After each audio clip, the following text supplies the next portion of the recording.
Hello, friends, and welcome to another episode of Moments with Mom and Dad, when Gail and I enjoy sharing life lessons from our experience as both natural and spiritual parents. Thank you so much for joining us today. I want to talk about the subject of what I call the art of intimacy. The word intimate means simply to get close to another person. And let me tell you what prompted this particular thought in my mind. I was listening recently to a social scientist commenting on our culture in America. And they were observing that many of the younger generation in particular walking around with these ear pods in their ear or headphones on their head. And it was concerning to them because these young people, especially, seem to choose to disconnect from other people or isolate themselves from other people by wearing these AirPods.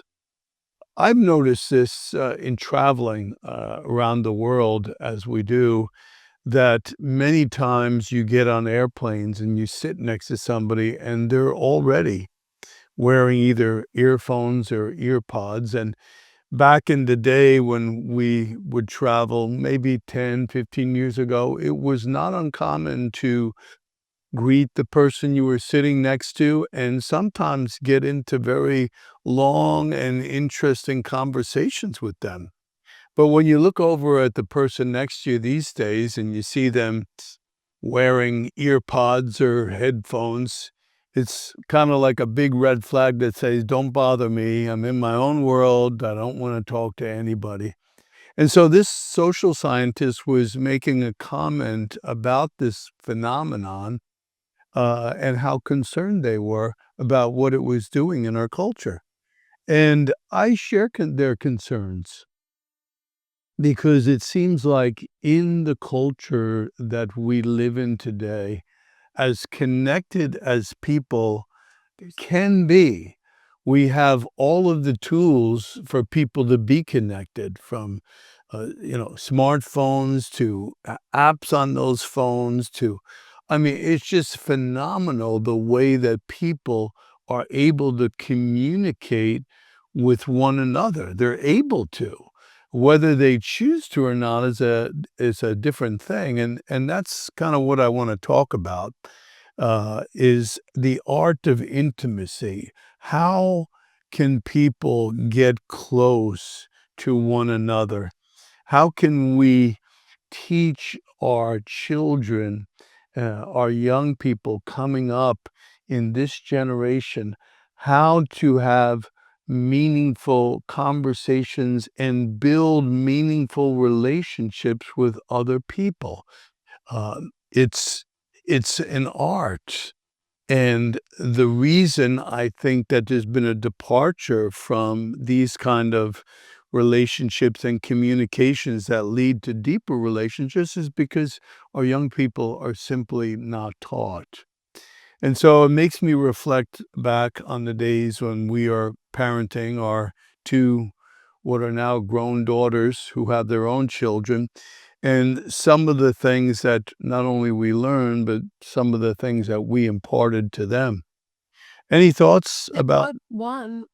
which was important for us for conversation was, we made it a point, especially as they got older and they started working, we made it a point to have dinner, as much as we could together as a family, and that was a time of great conversation where, we could find out what was happening in their life, we could talk about any subject, and had some really interesting conversations because sometimes our daughters would play the devil's advocate to see what kind of reaction we would, make out of a topic that was on the table, but it was great conversation. It helped us stay connected with them, helped us find out what was happening in their life, and a great time of impartation from our heart to their heart on Yeah. values.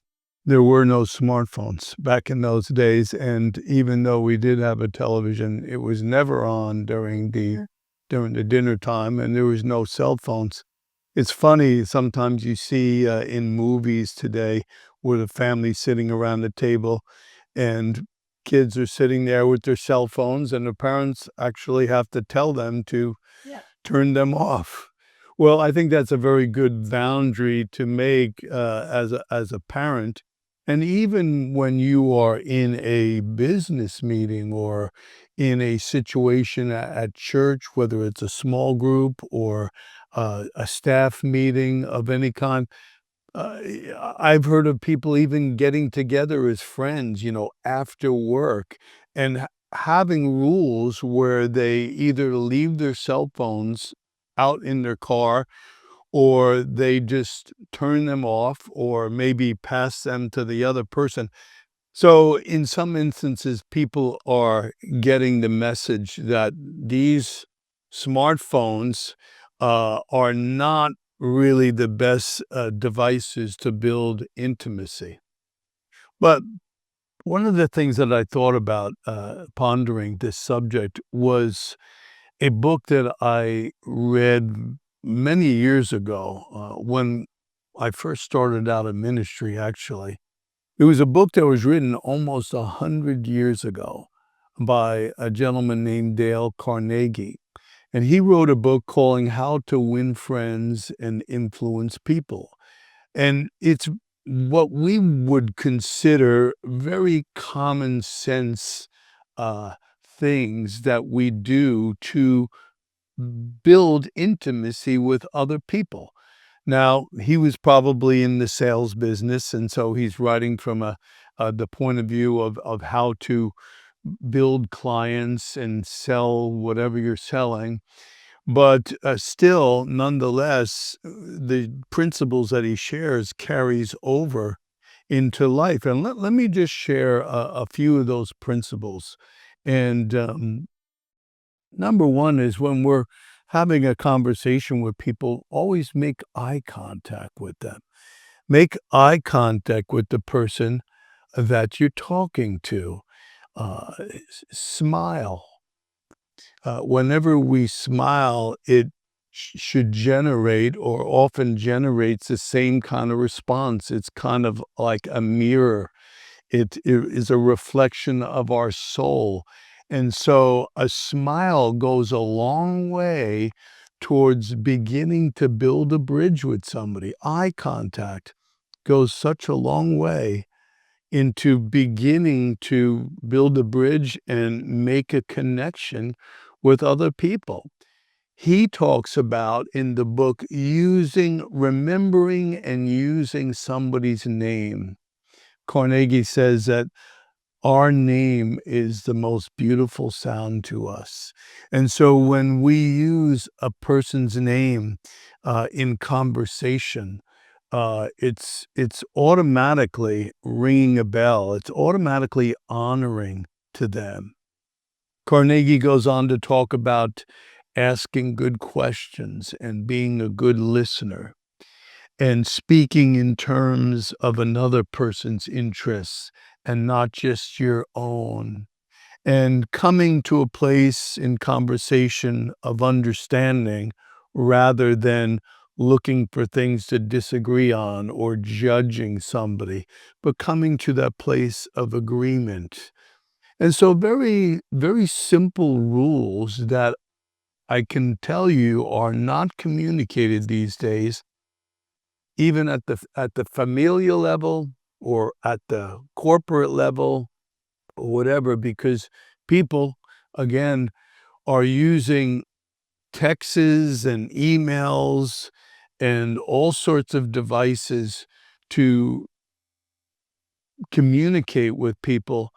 And these methods to me are much inferior to the way that God intended it to be. It's not that you're saying that the iPhone or a technology is in and of itself evil. because it serves a great purpose for information and a communication tool. It's just that, it's interesting if you go into a restaurant and you watch how many people sit across from each other on the phone, not talking to each other. Um, and that's the point that you're trying to make. If you go on a date with your spouse or go on a date with your friends, girlfriend, whatever it might be, you have a plan with people. Um, Immediately one person picks up the phone, there's a message there, then another's going to pick up the phone because you're not having conversation with me. Oh, well, let me go find out what's happening in my world. And then next thing you know, multiple people are doing the same thing. Yeah, it's unfortunate that you could be in a very deep conversation with somebody, and then all of a sudden you hear their ping of their smartphone, and immediately they grab it and pick it up, and it's like a conversation killer, really.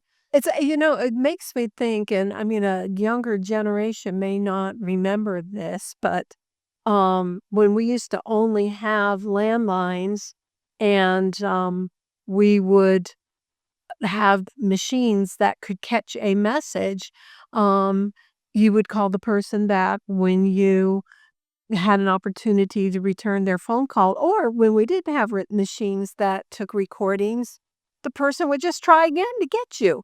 Um, and now when I look at how we're such slaves to our phones that every time that there is some kind of a um, notification that comes, we immediately feel like I have to respond to that right now. I refuse to do that. Yeah. I refuse to do that. I refuse to, when I'm in the middle of something, it can wait. There's nothing that is a crisis at that moment that I have to stop everything I'm doing to return that phone call or sometimes even answer that phone. Yeah. I have been in situations sitting around a table, enjoying a meal with some people that we know, and the person that is sitting there with us is holding their phone and looking at their phone constantly. And there was one instance where I literally reached across the table, grabbed the person's phone away from them, and asked them at the same time, "What are you doing? What are you looking at?" And I found out that they had some kind of a game that they were playing while they're sitting here Yeah. talking to us. Well, I must tell you that I was offended at that moment and felt very dishonored.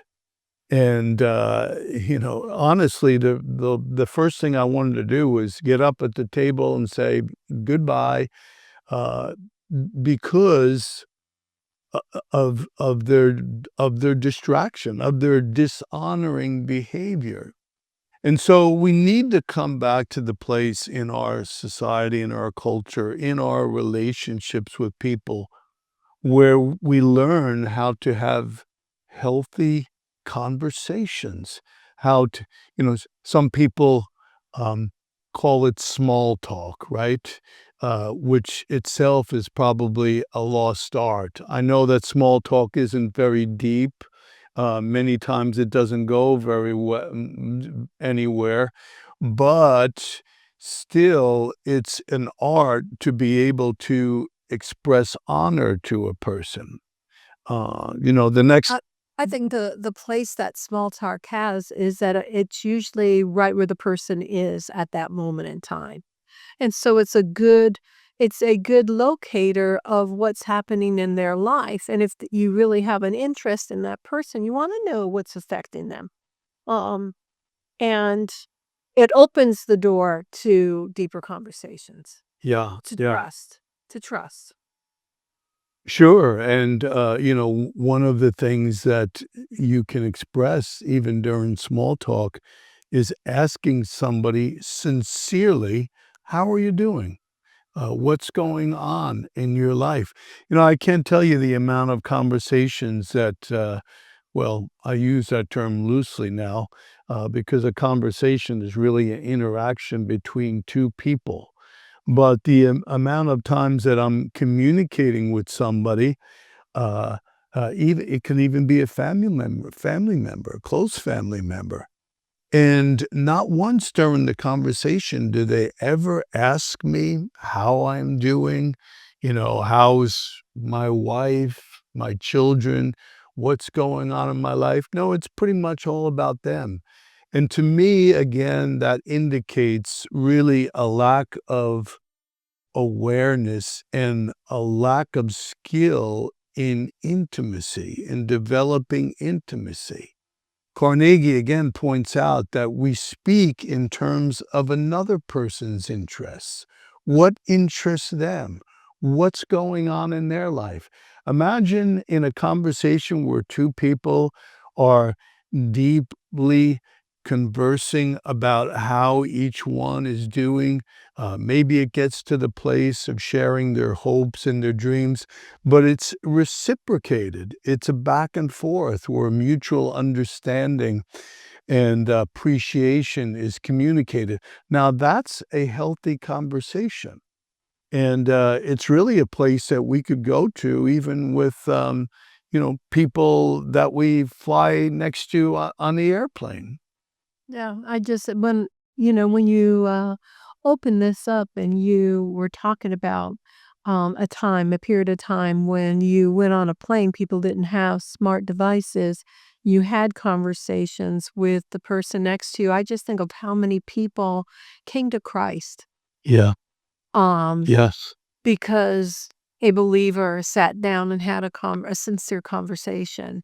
And now, I'll be truthful, that doesn't happen because you sit on a plane and like you said, the person is got their headphone on, they're engaged, they're watching a movie or they're listening to music as they're reading or something like that. And you barely, you don't even get to say, "Hi, how are you? I'm so and so," or whatever. Yeah. Yeah.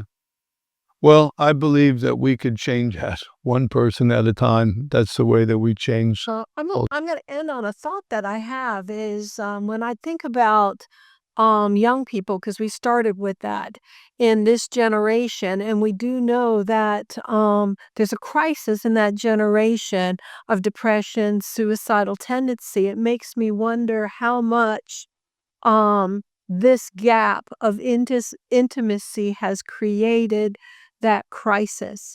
Because years ago, I did a survey um, asking many young people, what is it that you want from an adult relationship? And one of the first things that they said was they want eye contact, that they look at me in the eye when they're talking to me, and that they're listening to what I have to say.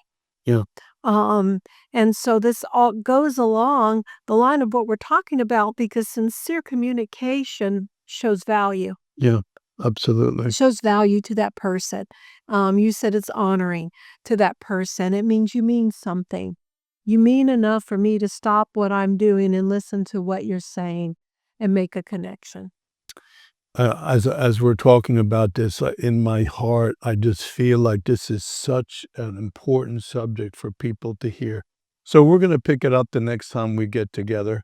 And again, I want to thank you for joining us. Please share the moments with mom and dad with other people that are in your world. I believe it can be a blessing and will be a blessing to a lot of folks.